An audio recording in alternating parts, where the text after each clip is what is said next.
Helen Keller, The Story of My Life, Chapter 6. I had now the key to all language, and I was eager to learn to use it. Children who acquire language without any particular effort, the words that fall from mothers' lips, they catch on the wing, as it were, delightingly, while the little deaf child must trap them by a slow and often painful process. But whatever the process, the result is wonderful. Gradually, from naming an object, we advance step by step until we have traversed the vast distance between our first stammered syllable and the sweet thought of a line of Shakespeare. At first, when my teacher told me about a new thing, I asked very few questions. My ideas were vague, and my vocabulary was inadequate. But as my knowledge of things grew, I learned more and more words, my field of inquiry broadened, and I would return again and again to the same subject, eager for further information. Sometimes a new word revived an image that some earlier experience had engraved in my brain. I remember the morning that I first asked the meaning of the word love. This was before I knew many words. I had found a few early violets in the garden and brought them to my teacher. She tried to kiss me, but at that time I did not like to have anyone kiss me except my mother.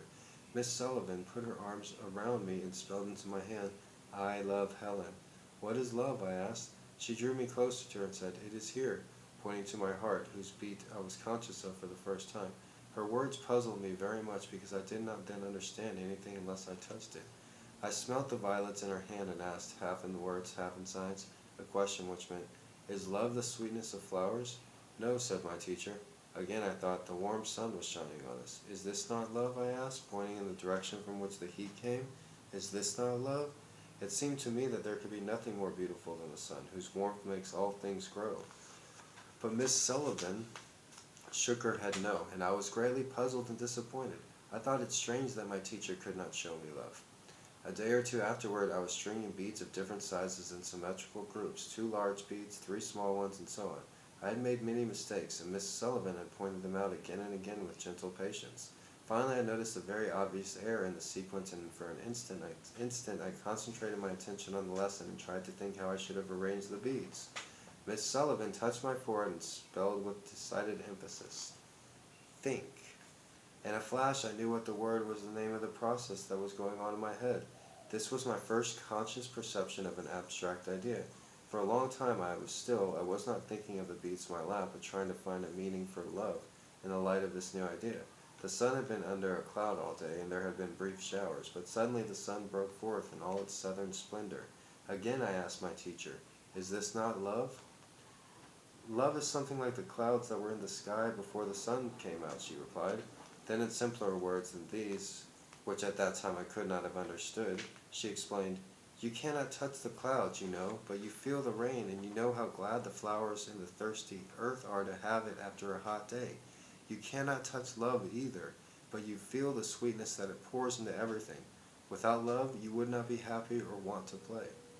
The beautiful truth burst upon my mind. I felt that there were invisible lines stretched between my spirit and the spirits of others. From the beginning of my education, Miss Sullivan made it a practice to speak to me as she would speak to any hearing child. The only difference was that she spelled the sentences into my hand instead of speaking them. If I did not know the words or idioms necessary to express my thoughts, she supplied them, even suggesting conversation when I was unable to keep up my end of the dialogue.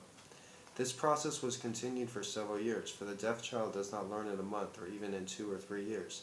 The numberless idioms and expressions used in the simplest daily intercourse, the little hearing child learns these from constant repetition and imitation. The conversation he hears in his home stimulates his mind and suggests topics and calls forth the spontaneous expression of his own thoughts. This natural exchange of ideas is denied to the deaf child. My teacher, realizing this, determined to supply the kind of stimuli I lacked. This she did by repeating to me as far as possible verbatim what she heard, and by showing me how I could take part in the conversation. But it was a long time before I ventured to take that initiative, and still longer before I could find something appropriate to say at the right time. The deaf and the blind find it very difficult to acquire the amenities of conversation.